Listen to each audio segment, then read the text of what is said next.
தென்காசி மாவட்டம் கடையத்தில் சிறுத்தை ஒன்று தோட்டத்தில் புகுந்து நாயை தாக்கி தூக்கிச் சென்றதால் கிராம மக்கள் பீதியில் உறைந்து போயுள்ளனர்.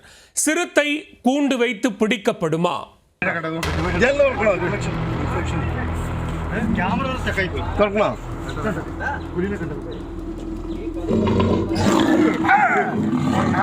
வனப்பகுதியை ஒட்டிய கிராமங்களில் ஆட்கொள்ளி விலங்குகளின் நடமாட்டம் என்றால் அப்பகுதியை ஒட்டிய கிராம மக்கள் உயிரை கையில் பிடித்தபடிதான் அன்றாட வேலைகளை செய்து வருவார்கள்.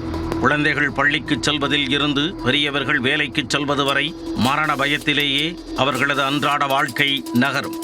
எந்த பக்கத்தில் இருந்து ஆட்கொல்லி விலங்கு பாய்ந்து வரும், யாரை எந்த நேரத்தில் பலி எடுக்கும் என்பது தெரியாமல் அடிவயிற்றில் பயத்தை நிரப்பிக் கொண்டு செத்து பிழைப்பது அவர்களது வாழ்வாதாரத்தையே பாதித்துவிடும்.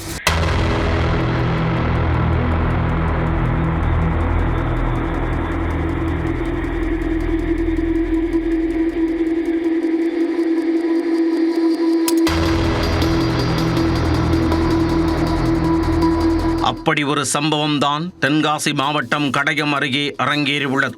மேற்கு தொடர்ச்சி மலை அடிவாரத்தில் கடந்த சில நாட்களாக வனவிலங்குகள் நடமாட்டம் அதிகரித்து வருவதாக தகவல் பரவி உள்ளது. இந்நிலையில் கடையத்தில் இருந்து ராமநதி அணைக்கு செல்லும் வழியில் அமைந்துள்ள ஆசிரியர் அந்தோணிராஜ் என்பவருக்கு சொந்தமான தோட்டத்திற்குள் சிறுத்தை ஒன்று புகுந்துள்ளது.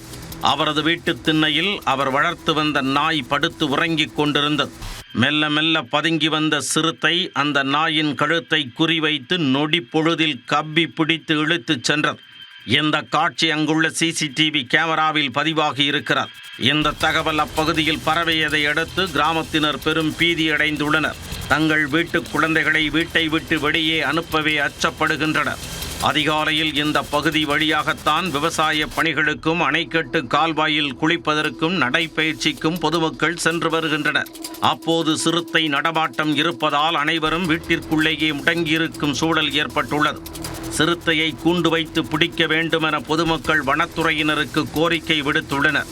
இதேபோல் உதகை அருகே எலநள்ளி பகுதியில் குடியிருப்பு பகுதிகளுக்குள் நுழைந்த சிறுத்தையால் அப்பகுதி மக்கள் அச்சத்தில் உறைந்து போய் உள்ளனர். இரவு நேரத்தில் இறை தேடி உலாவும் சிறுத்தையின் சிசிடிவி காட்சிகள் வெளியானதால் அப்பகுதியினர் அரண்டு போய் உள்ளனர்.